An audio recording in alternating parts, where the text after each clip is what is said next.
said, like it's interesting to see how people are reacting to the pandemic or the virus or whatever you want to call it. But um, putting things in perspective is really important, and that's why situations like this are very good. You know what I'm saying?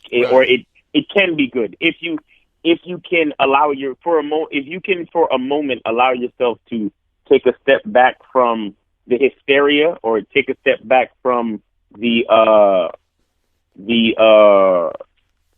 all the excitement and all the news and all of the things that telling you, oh, you're gonna die, or you got to be careful. You know what I'm saying? All this different type of stuff. If you can take a step back from that and actually assess the situation, there can be a lot of positives in this. You know what I'm saying? Because, like you said, like it allows you to realize what's actually important. It can allow you to, like for example, the virus itself is more it's more risky for people who are older. You know what I'm saying? Right. So it might actually make you want to call your grandmother. Right. You know what I'm saying? Right. And you may have not called your grandmother in months or years. You know what I'm saying? But now you're like, hey, the pandemic thing is going, and so let me call my grandmother, see how she's doing. Right. You know what I'm saying? So stuff like this allows you to slow down and allows you to like really understand what life is really about, and what are things that are actually important to you. You know what I'm saying? Because a lot of times we end up worrying about things because they're a part of our day-to-day life, and a lot of the things that we actually worry about are not really that important. It's when things like this happen and start to affect everyone, then we start to realize what's actually important. And also, it also makes you realize how connected everybody is. You know what I'm saying? Hello? Right. Yeah. You good? Yeah. Okay, yeah. It also allows us to understand how connected we all are. Like, you start to see how, because for a while, I'm sure there was a lot, because I know I was there. I was thinking, coronavirus, I'm not worried about that. It's not going to affect me. You know what I'm saying? But right. when they shut down the NBA, I was like, hold up. You know what I'm saying? Like, right. What's really going on? Because now I can't get to watch the NBA games that I love so much.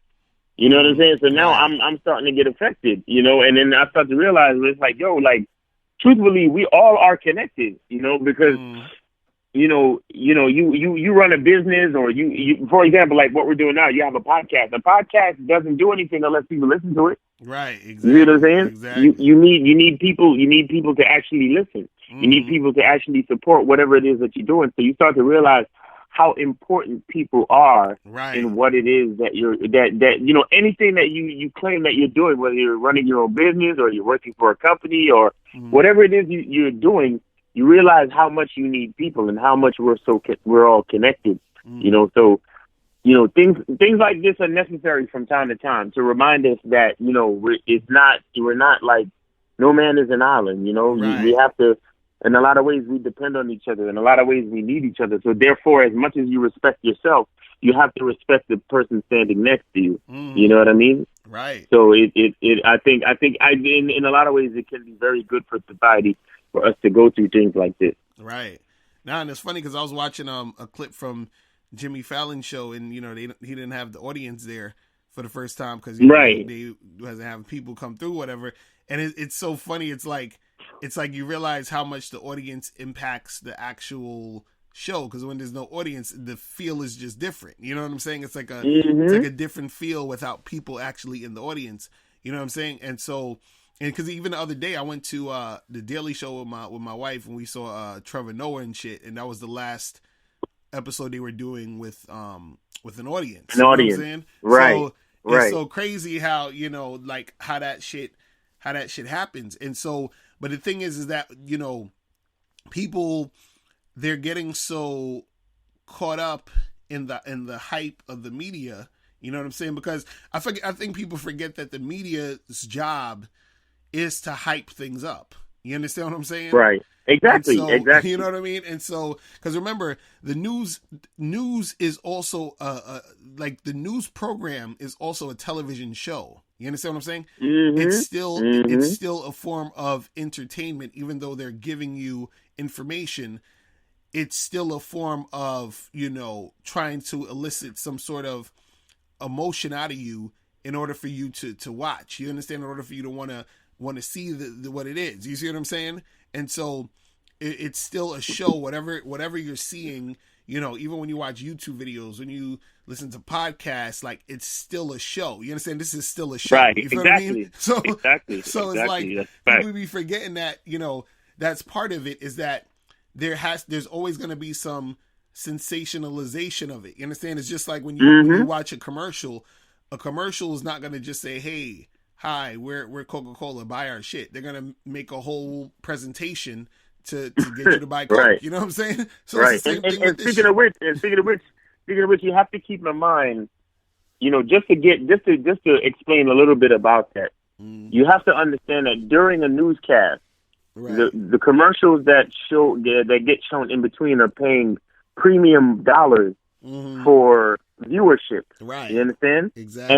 And I'll be honest, like, when every morning for the last maybe week or so, I've been turning on my news station to see what the hell's going on with this virus, just to make sure it didn't, you know, mutate into some type of virus that's going to turn people into zombies or something crazy and all that nonsense. You feel me? Because again, this is something that's affecting everyone. You understand what I'm saying? And it's affecting business. It's affecting the economy. The stock market is going, you know, a lot of things in the stock market is going down. You know, it's affecting travel. You know, plane tickets are really cheap right now. It's affecting sports and entertainment. A lot of famous people that would usually have, you know, a whole bunch of concerts right now and touring, they're canceling their concerts. Me as a photographer, I already had someone who was supposed to have a wedding in April. They already postponed the April wedding until December. You know what I'm saying? So it's also affecting my work schedule and things like that. So it's a lot of things. You know, it's a lot of things that it'll affect. One thing will get affected, and then other things will get affected, and then you have to, you know, it really is a domino effect, and you know, and that's what I'm saying. That's the crazy part about it, or it could be a beautiful part about it, that it just shows you how we're all connected. Right. You know what I'm saying? It shows you that, you know, like, for example, 2 guys in the NBA have been diagnosed with the virus. You know what I'm saying? Right. And more than likely, they're gonna make it through, because, for example, the virus, you know, it affects everyone, but people who are 50 years and older are at a higher risk for, like, being super affected or possibly even dying from it. Right. And then people who already have, like, an immunodeficiency